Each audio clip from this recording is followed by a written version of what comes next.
Goody bag is not a term that you'd normally associate with a federal prosecution. And yet, that's exactly what federal prosecutors called it.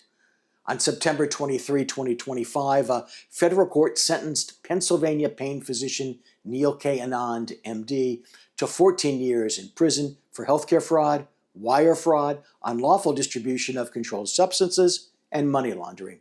He was also ordered to pay over $2 million in restitution and to forfeit more than $2 million more. Those goodie bags, well, they weren't so good. Here's what they actually were. Dr. Anand operated in-house pharmacies at his medical practices. According to the government, he conspired to prescribe bundles of medically unnecessary medications, the goodie bags, to his patients. He'd then bill Medicare, Blue Cross, and federal employee health plans for them. Combined, those payers shelled out over $2.4 million in reimbursement to Anand's entities for medications patients neither needed nor asked for.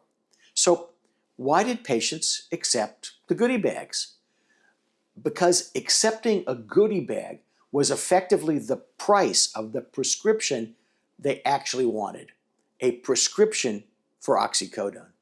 According to the evidence presented at trial, Anand conspired to distribute oxycodone outside the usual course of medical practice and without a legitimate medical purpose, using it as an incentive to get patients to take the unnecessary medications he was billing for.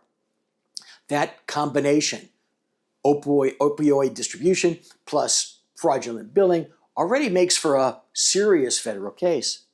But wait, there's more.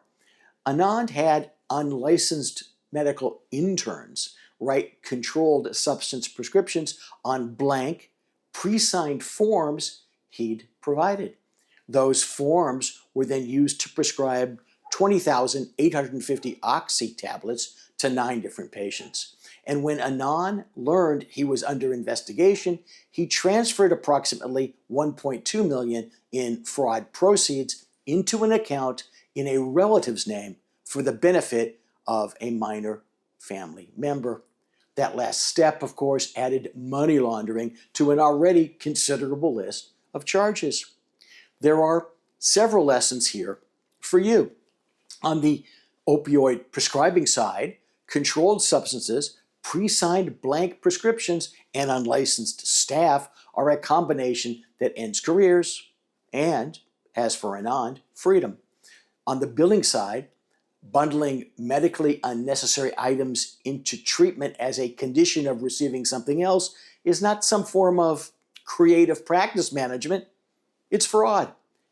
And on the investigation response side, moving money after you learn the government is watching doesn't make the money magically disappear.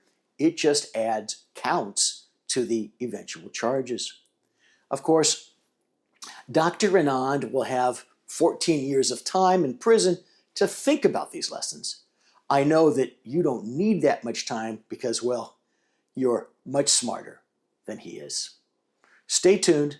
There's always more fraud to unpack next Friday.